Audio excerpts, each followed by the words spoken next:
Compton City G's comes out, which was a big song, but Death Row is getting bigger and bigger and bigger. And now you guys kind of have, since you guys are on this side, you guys now have, maybe not personally, but because on what side you're on. I guess there was an altercation that happened on a golf course. Yeah. You actually got hit, right, with a golf club? Yeah. But by who? Nate Dogg. Nate Dogg. Yeah.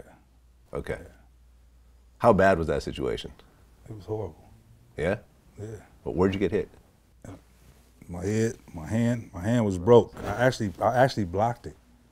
I actually was good at what I do, you know what I'm talking about? So right, but you broke I didn't run. If you look at the footage, I didn't run from the golf club.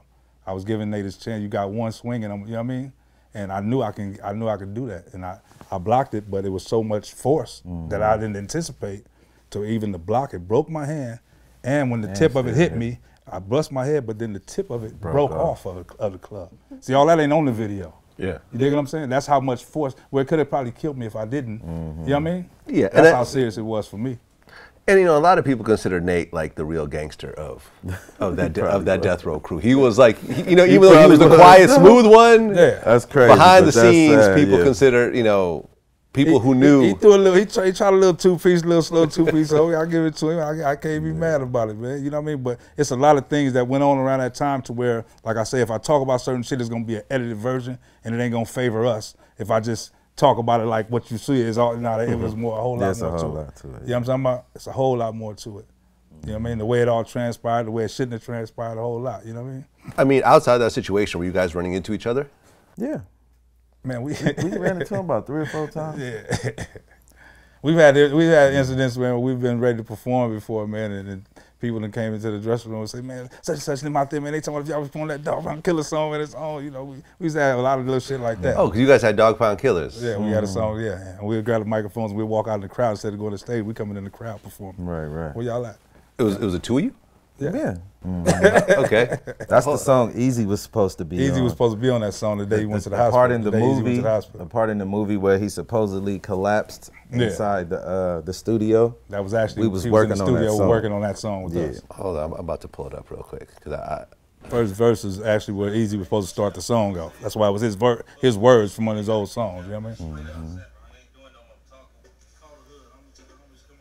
How many bars E had? 8. I was doing 8 for E, 8 for me, and 8 for you. You know what I mean? We was just flipping 8s. Oh, BG Crip said NRP, man. The Blue Devil outfits was hard.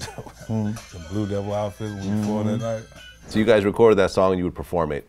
And they loved it. People loved that song. People loved it. You know what? You know why a lot of people love that song? A lot of people in New York loved it because at the time the Dogg Pound was into it.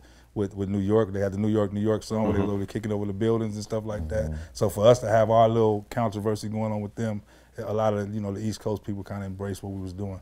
Yeah. But a lot of our stuff we just didn't have, we wasn't pushed in the right way because you know where I go. Yeah, well, I haven't heard of it.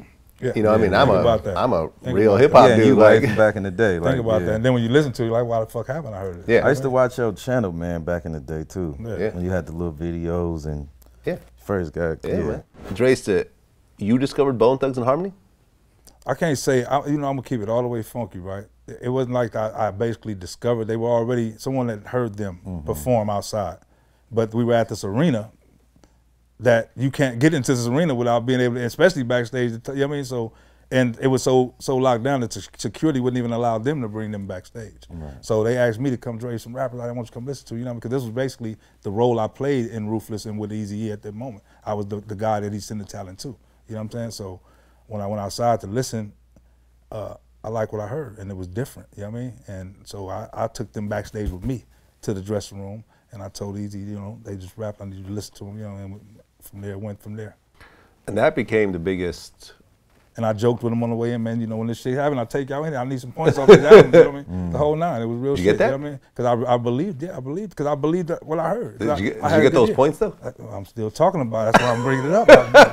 Something needs to be talked about today, I ain't got them points yet. You ain't got the, and that became. Even after that day, so bam, right? So this happened, this is 94, right? We get back to LA. And we toured like throughout the year periodically, right?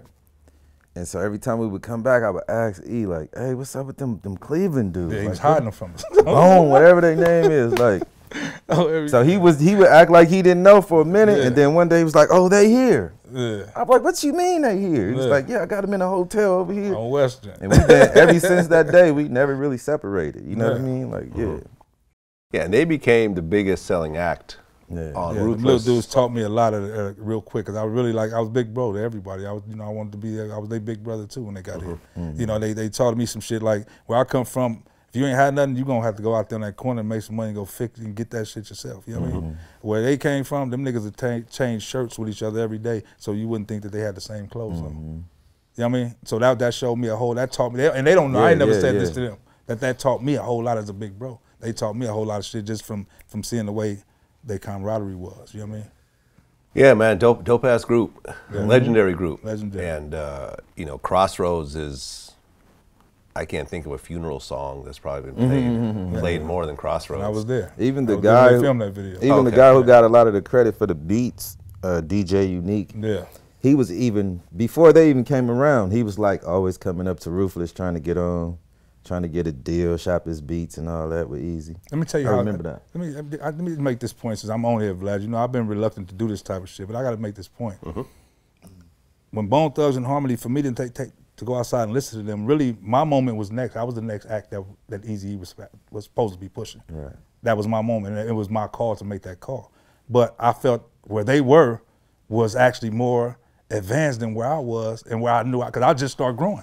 I just came home, I'm just learning this shit, you know what I'm saying? So now I'm hearing, these niggas think I'm dope because I got 100 songs I can recite to you off with chorus and everything. But they don't know, I'm hearing myself develop now, you know what I mean? So I want my shit to be right. So I heard something that I know can be valuable, so let's push that. You know what I mean? That was a moment I chose to make that happen. You know, so that's why people say things like Discovered Bone and stuff, because really those was my moments. Yeah, they actually had a deal. It was a business moment. You know they had a record deal before that. Yeah. With some, I don't know if it was like a small label out there or whatever. That was the Creeping on the Come Up album, the original. No, not what's the original, the first album? I don't know what it's called, but that album ended up selling a lot of records. A lot of records. Yeah.